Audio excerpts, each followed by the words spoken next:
All right, good morning, good evening, good afternoon, ladies and gentlemen, citizens of YouTube. This is Pastor Dowell. I want to do one more video here before I head on out of Canada up here. I want to call this Ruling from the Sideline. Again, I want to call this Ruling from the Sideline. Okay. If I heard it once, I heard it 1,000 times over the years. That people will watch me, and they would often commend me for my patience and compassion on people. And they said, you know what, if I, boy, was in your shoes, I'd have done this, and I'd have done that, and I'd have done this, and I'd have done that. Yeah, sure, that's easy to say when you are ruling from the sideline. But you know, one of the greatest character traits, and attributes of being an Israelite is being able to possess the fruit of the Spirit of being long-suffering. It's easy to cut off someone who you don't have no care for. Often, people who make those statements and make those judgments, they forget about the people who they love and how many times that they soften the blow of judgment upon them when it's time to actually judge. And so, you know, the one thing the Most High Yah he hates is a double standard. He hates a double standard, and he hates hypocrisy. It's easy for people who are not leaders to actually rule from the sideline, to tell you what they would do if they were in a situation or if they wasn't in a situation, but they never apply those situations just to their everyday life. Do you realize how compassionate we all are and how much excuses we make for our so-called loved ones anytime someone else even remotely tries to put forth the finger or make the slightest, smallest of judgment whatsoever at all? As soon as they do that, it makes no difference whether they're right or wrong. We automatically assume that these people are in no position and no place whatsoever at all to even make that kind of a judgment, much less to even put their mouth on mine or whoever we consider to be ours. And the reason why we think that way is because we refuse to let someone to rule from the sideline. As a pastor, I have to have compassion on people because I know the judgment of Yah. And therefore, knowing the terror of the Lord, therefore I do persuade men. And that's what I try to do, persuade men. Now, don't get me wrong. I understand that there are some people that just simply cannot be persuaded. But what I want to say in this video right here is that the Bible says some having compassion on making a difference. And you have to understand, as a lay member or whoever you may be, if you don't have the heart of Christ, it's easy for you to cut off someone you don't know. It's easy for you to pass judgments on someone you don't know. It's easy for you to put yourself allegedly in somebody else's shoes and said, if I would have been there. You know, it's the same thing that the scribes and Pharisees and the hypocrites said to Jesus when they was trying to give themselves a pass. And over and over again, they said, you know what? We're not like our fathers. And we would have never have ruled like our fathers. We would never have done them. And Jesus quickly reminded them, no, you're not, but you are their children. Thereby saying that you think just like they do, you act just like they do, and guess what? Even right now, you're doing as they do. We have harsh judgments for people, and we get frustrated and we get tired real easy when someone frustrates us or we see someone doing somebody wrong or we think that they're getting by with something. Truth is, ain't nobody getting by with nothing. For instance, somebody like me, I have reached a level of wisdom that I will watch a spirit in a person and they will never even know that I'm watching them. And before long, I'd catch that spirit.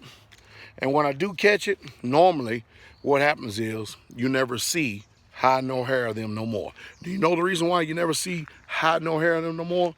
Because all this time I've been just towards them. I've been kind towards them. I have helped them while I saw them in the spirit that they're in.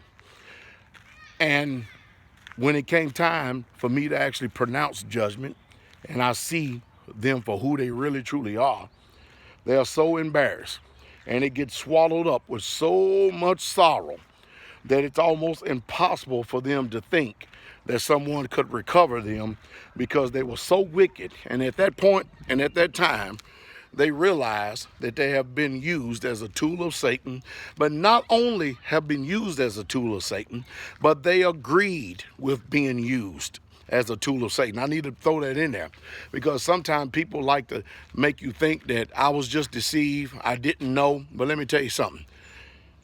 The heart is deceitful above all things, and who can know it? And the heart knows its own bitterness. Are y'all following me? In other words, when people are in whatever they're in, they know that they're in it. Yes, they do. Don't let people fool you by saying, I didn't know. You are a liar. You did know, but you didn't want to tell everybody you knew. You thought that you could run dirty. You thought that you could fly under the radar of perception. You thought that no one saw you. You thought that no one was spiritual enough to discern you, to recognize what spirit it is that is influencing you, because you were so deceived in your wicked heart that you thought that Yah didn't have a man of Yah raised up in your presence that is watching your every step and your every move. So too many times, more often than not, we are often passing judgment on people over and over and over again. And we often think that we would rule so vigorous against someone.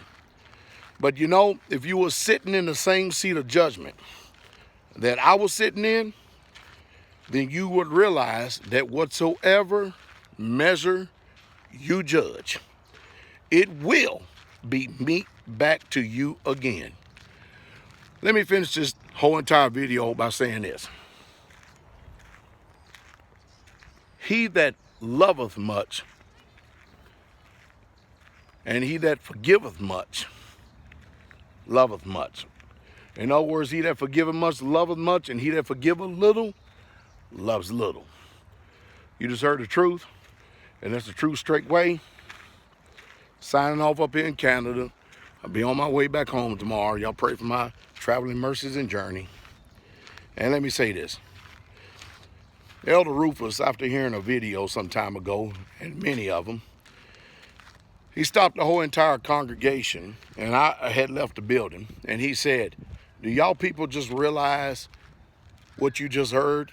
Do you even realize what we even have before us? I don't think you do. He says, when you look in that Bible and you see all these great prophets and apostles and men of Yah, Elder Rufus told the people, he says, Yah has blessed us today with such a man as this through Pastor PastorDowell Jr.